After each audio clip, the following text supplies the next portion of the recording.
Hey guys, what's up? And today we're going to go over another build of mine. This is a HvZ Stryfe with a bunch of clear resin cast parts.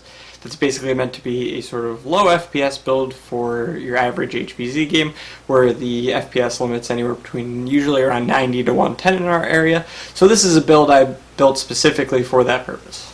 So I did a short video about this a little while earlier, however I wanted to do a more in-depth review of it and just going over some of the decisions I made for it, how I did certain things, and sort of how we got to this point. Starting off with the paint job, as you can see everything's been sanded to be extremely smooth. I did 120 grit, then like a medium, like a 240 or something, then all the way to about a 600 grit wet sand. This especially shows in certain areas like the handle, where it's just extremely smooth, and actually when it was raining at End War, after the blaster got wet, I did have a hard time gripping it, so that was one thing that I did not anticipate, but it just shows you kind of how smooth the blaster is overall. After it was sanded, the blaster was then primed and then given an automotive grade paint job.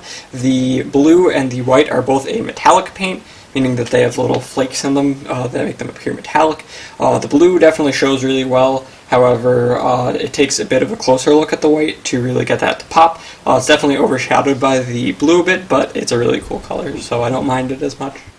The blaster was then clear coated with a 2K clear coat. I actually ran out of 2K and had to use a second thing. I mixed my own, and then the second time I think it was a bit different than the first, so you can tell in certain areas, like this one section of the shell in particular is a bit darker than the rest of the blaster, just because that was done with the second batch, which was a little rushed, unfortunately. So that is one minor complaint I have about me finishing this blaster. Moving on to the stock, we have a worker stock, which I then took polycarbonate plates, filled it in on both sides, and did a bit of gap filling, so that it's completely solid on this side.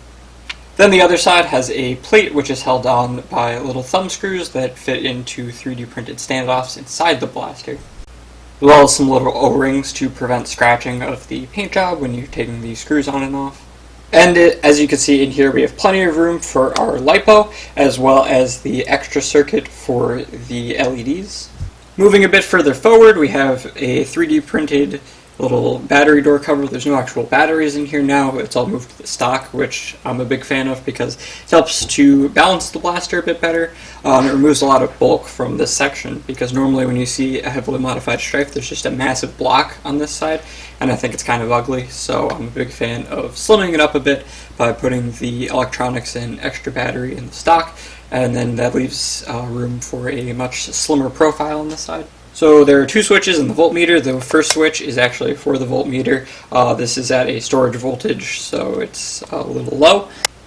Then the second circuit is the LED circuit, so when you flip that on and off, you will see the LEDs come on. It's a bit bright out right now. I'll do some shots with it in the dark just so you can see it a bit better, but it actually is adjustable in terms of brightness. There's a little voltage regulator in the stock section which you can turn the screw on to either brighten or dim the LEDs, which is kind of cool.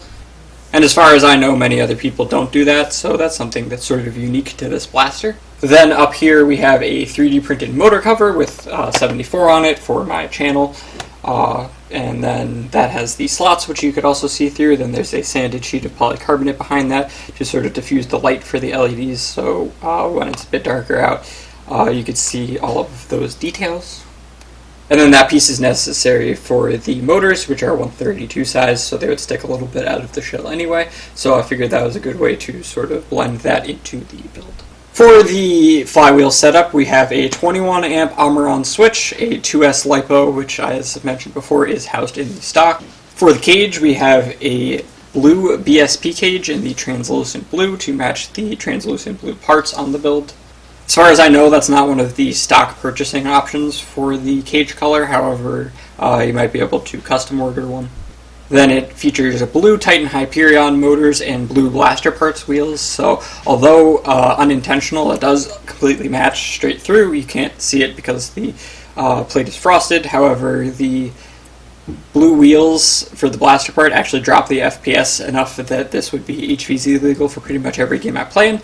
And then the brass canted cage also detracts a bit from the FPS. It's stock crush, and there's a bit of friction from the brass. However, the accuracy is very good from this setup, so I'm fine with using that for HvZ.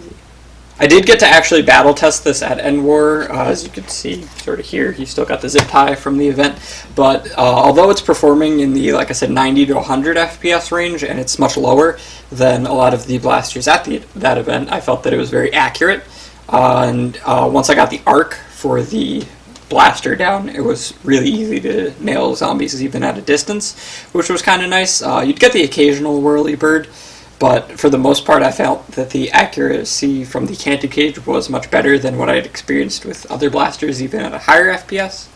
So that was kind of cool. I feel like if you did a higher FPS canted setup, you'd be able to shoot pretty darn far, but like I mentioned, I want this to be a fairly low FPS build, so once I got used to the arc, I was doing pretty well with this blaster.